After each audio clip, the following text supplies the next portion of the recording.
Okay guys, back due to almost no demand whatsoever. I thought I'd do another quick video for my YouTube channel. This is the Revell 1/72 Focke-Wulf FW200 Condor I've been building for the last week or so. It's now reached a stage where it's about ready for paint. And before painting, I am going to do some pre-shading, and what I intend to do here is just show you how I pre-shade my models. Most people tend to pre-shade, they follow all the panel lines, go down all the panel lines. It looks a bit like a patchwork quilt before the covering paint goes over the top of it and washes it out. I'm not knocking that method, but I've never really liked it. It doesn't work for me. I never really like the effect that I get at the end of it. I've adopted a slightly different method of pre-shading, which is a lot more random, and gives a lot more of a random appearance to the finished colour. I'm just going to share that with you now. So what I'm using, as you saw on my stripped down video last night of the airbrush, I'm going to be using the Iwata HPC here.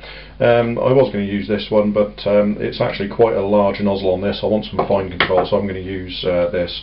I have decided, much as my reputation precedes me for hating acrylics, that I'm going to paint this model with acrylic paints. So in line with that, what I've got here is just a pot of semi-gloss black X18 Tamiya. Okay, so I'll just give that a good shake and get the lid off, he says. Nothing special, it's just straight X18. Some people use browns, greens, or whatever. It doesn't really matter as long as the colour is darker than your finished colour and allows some show through. On this model, the top sides of this model, this Condor, are painted in the Luftwaffe Maritime scheme, which is actually two very dark greens. One's quite a blue green, one tends more towards a grey olive. For that reason, I'm not going to pre-shade the top side of this model, because I'll just lose that when I go to paint over the top, and it's really quite ineffective, so I won't be doing that. I am going to pre-shade the underside, because the underside colour is standard RLM 65.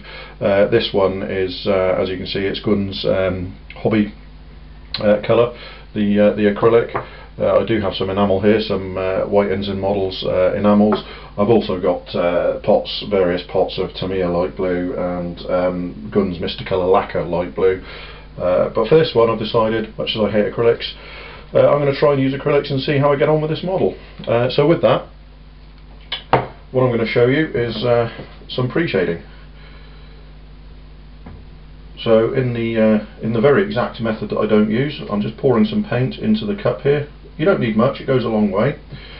Now I could use Tamiya acrylic paint thinner, I could use Tamiya lacquer thinner, or any of the Mysticolour levelling thinners or anything. You could even use normal cellulose thinner that you buy in Halfords or anywhere like that, which he says, just having a quick smell, yes, this is the normal cellulose. I'm going to use cellulose thinner for this one. It's not strong enough to attack the plastic. It evaporates very quickly, but it does give the paint good adhesion. So slightly more than 50-50 mixture here.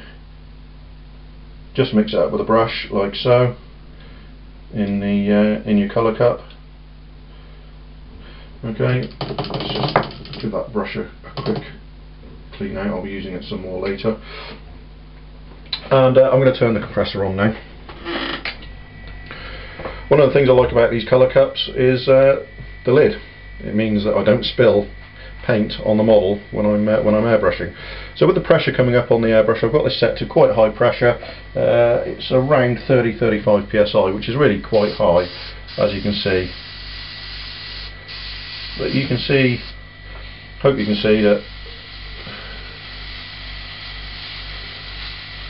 I can get quite a fine line with that. Not that it's really necessary for this job. I'm going to drop the pressure back just a little bit. I don't really need it that high. Okay. And there you go, I'm happy with it. Now, as I said, I don't pre-shade the way the normally accepted method of pre-shading, which is to go down all the panel lines in turn. and shade it that way. I approach it with a far more random method. So what I'm going to do is I pick a panel line, okay, anywhere on the model, any panel line will do.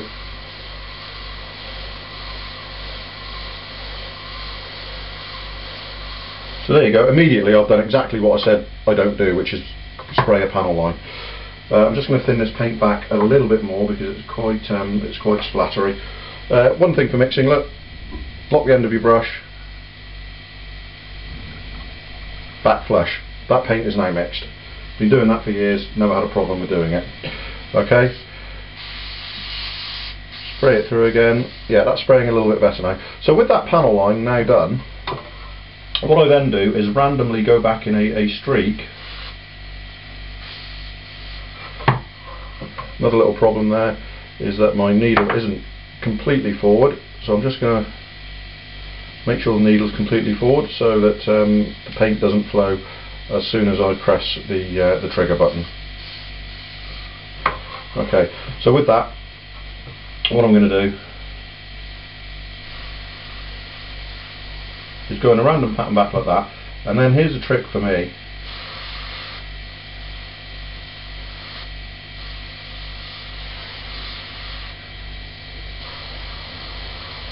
Pick a couple of areas,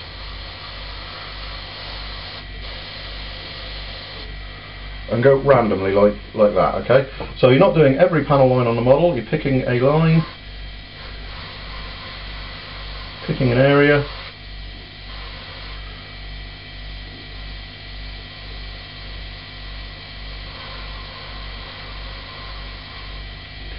okay, and doing it like so.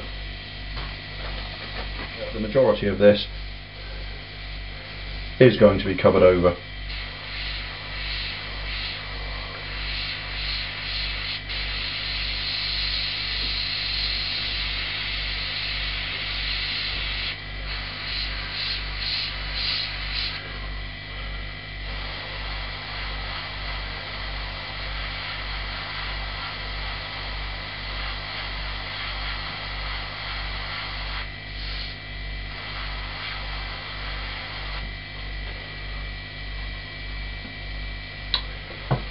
And that is more or less the way that I Preshade. What I'm going to do is go around the rest of the model, Preshading the underside prior to the application of the top surface colour. All done exactly the same way, very random. And what I'll do is when I've finished pre-shading the underside, I'll show you a quick, I'll give you a quick look at how it looks before the application of the topside colour. Okay. Okay, guys. There's my my Condor pre-shaded. I hope you can see how much more random that is than simply than just following the panel lines. As I say, I'm not knocking that as a method. This way is the way I prefer. It works for me, and it gives a more, to my eye at least, a more natural look to the paint when you paint over it. So there you have it. There's the pre-shading job. Next step is to spray the light blue on the underside. I'll cover that in another video very shortly, so stay tuned. I hope you got something from that. I hope you've perhaps learnt a new technique to try, and if you pre-shade in the traditional method, perhaps you've learnt something that you might want to try as an alternative when you build your next model.